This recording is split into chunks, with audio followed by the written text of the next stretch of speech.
Adm John C. Harvey Jr. Yeah.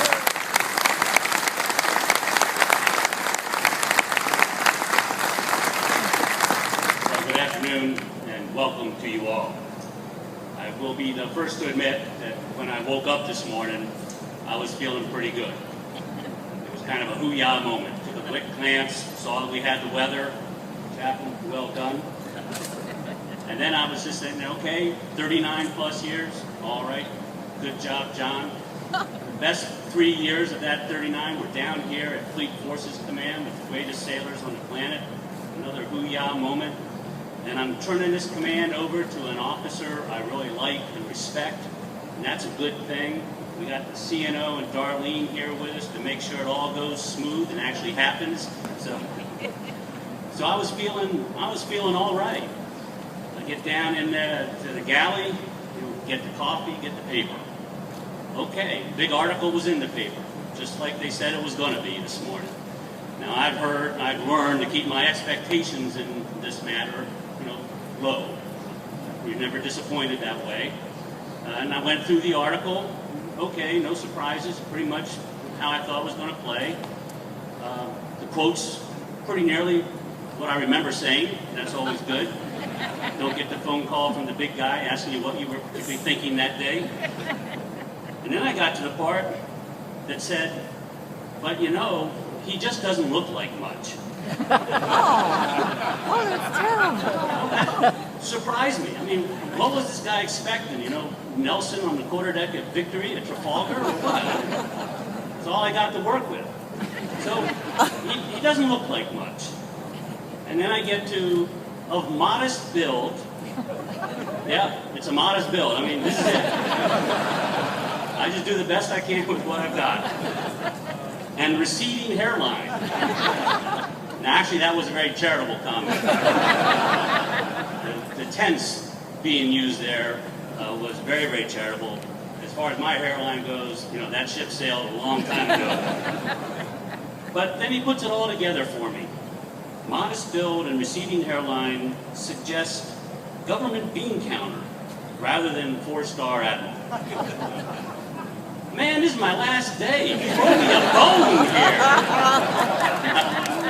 Well, that's it. That's what I get. But make sure that your cover fits well on your head. And the good news is that today is not about me. Not at all. It's about us. It's about who we are, what we do, and why we do it. And what a setting for us to celebrate Fleet Forces and to celebrate this change of command than the USS Harry S Truman, CVN 75. Musicians make first class, Mallory McHenry, Fleet Forces Band, the Marine Forces Command Color Guard, and the Harry S Truman, the absolute best of the best. Well done, well done.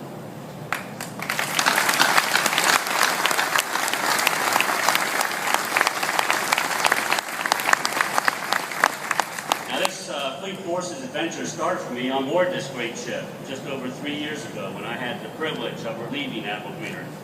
And it is most appropriate that I complete my tour on this ship just as Admiral Gortney begins his.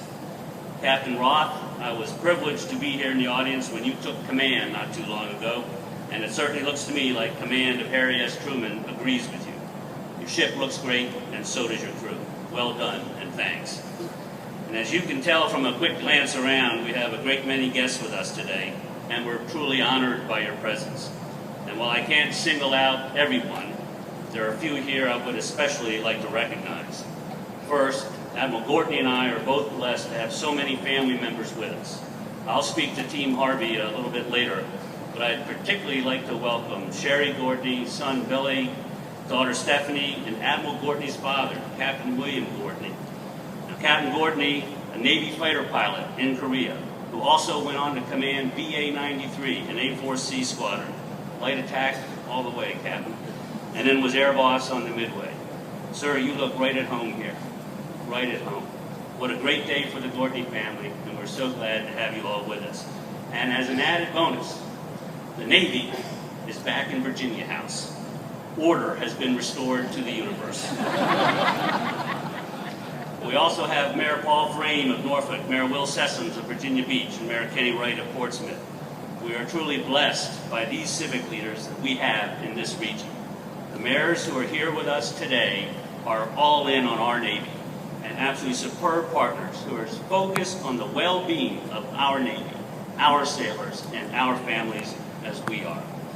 We also know that these leaders are going to be with us every step of the way, in the good times and in the tough times. Thank you so much for joining us today. The Honorable Walt Slocum, former Undersecretary of Defense for Policy.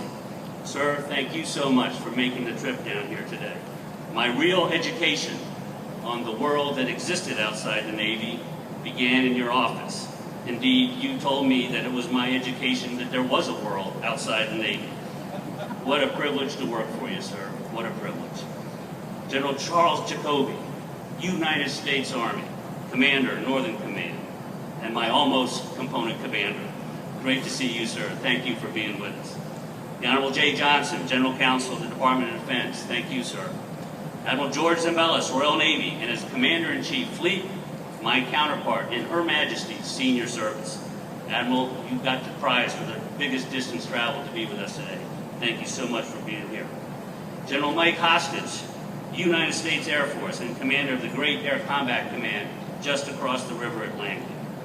General Mieczysław Bienek, the Deputy Supreme Allied Commander for Transformation, and a great, great friend of our Navy here in Norfolk. Admiral Kirk Donald, our beloved Director of Naval Nuclear Propulsion, and a great, great friend, tried and true. There are some retired flag with us as well, extraordinary leaders who've had extraordinary impact on our Navy. Admiral Harry Train, who's really SOPA Norfolk. Admiral Joe Peer, Admiral Tim Keating.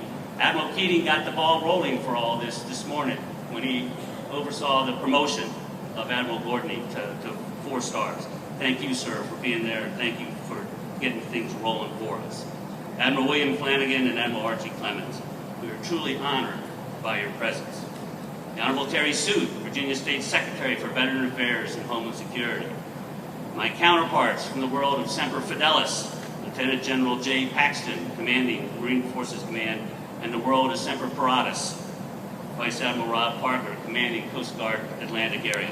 Great partners and great friends.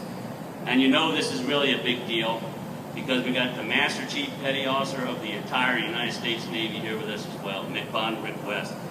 Now, Mick Von West, I'm 2 weeks ahead of you in this procedure, okay? So here's the deal. I'm going to go to Starbucks. I'll get the table warmed up, all right? You go find us a job, okay? Something that pays me money, all right? I'm counting on you, bud. And of course, all the members of the world-famous United States Naval Academy class of 1973. Yeah, there you go. Thank you. Great to see you. Appreciate it. Make sure you're still awake out there. And so many others, family and friends, fellow flag officers, active and retired, members of the senior executive service, shipmates, past and present, and supporters of our Navy. Thank you all for being here.